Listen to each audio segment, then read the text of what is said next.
5 ওয়াক্ত নামাজ কালাম পড়ে, এরপরেও জাহান্নামে যাবে যারা, তারা হলো 17 শ্রেণীর লোক। আমরা এক নজরে আবারও বলে দিচ্ছি, হারাম খাদ্য যে গ্রহণ করে, 1, 2 আত্মীয়তার সম্পর্ক ছিন্ন করে যে, নাম্বার 3 প্রতিবেশীকে যে কষ্ট দেয়, নাম্বার 4 মা বাবার অবাধ্য সন্তান, মা বাবার কথা শোনে না সে, নাম্বার 5 উগ্র মেজাজি, টেড়া, গোয়ার, সবাইকে দমায় রাখে, এই টাইপের লোক।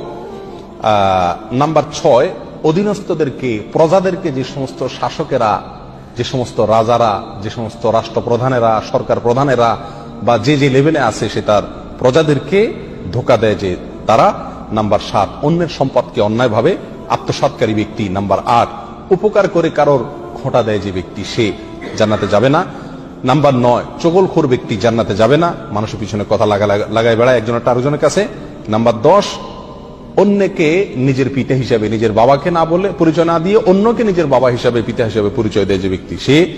নাম্বার 11 গর্ব এবং অহংকার করে যে ব্যক্তি, যার মনের ভিতরে অহংকার আছে, সেই জান্নাতে প্রবেশ করবে না।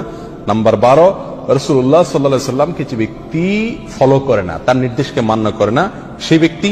নাম্বার 13 অকারণে তালাক কামনা করে, তালাক চায় যে মহিলা, সেই মহিলা। নাম্বার 14 দুনিয়াবী উদ্দেশ্যে যারা এলেম শিখে, কোরআন হাদিস শিখে, এলেম অর্জন করে, আলেম হয় দুনিয়াবী উদ্দেশ্যে, দুনিয়ার কোনো ধান্দায়, আল্লাহকে খুশি করা ছাড়া অন্য কোনো ধান্দায়, তারা। নাম্বার 15 চুলে বা দাড়িতে কোনো জায়গায় কালো কলব, পিওর কালো কলব ব্যবহার করে যারা, তারা। এবং নাম্বার 16 যে কোনো ভালো কাজ করে সেখানে মানুষকে দেখানো, এটা ফলাও করা, প্রচার করা, এই উদ্দেশ্য থাকে যাদের, তারা। নাম্বার 17 ওয়ারিশকে বঞ্চিত করে তার হক থেকে, এরকম অভিভাবক। এই শ্রেণীর লোকেরা মুসলমান হয়েও জান্নাতি হতে পারবে না। আল্লাহ তাআলা আমাদের সবাইকে এই দুর্ভাগাদের তালিকা থেকে আমাদের নামগুলোকে বের করে আনার তৌফিক দান করুন। চেষ্টা করব এই 17 শ্রেণীর কোনটিতে যাতে আমার নাম না থাকে, এটাকে টাঙায় রাখবো, ঝুলায় রাখবো লিস্টটাকে, এবং আমার ভেতরের কোনো পয়েন্ট আছে কিনা সেটা দেখে যাচাই করে সেখান থেকে নিজেকে বের করে আনবো ইনশাআল্লাহ। এরপরে আল্লাহ সুবহানাহু ওয়া তাআলার কাছে জান্নাত চাইতে পারবো, আশা করতে পারবো জোরালো ভাবে।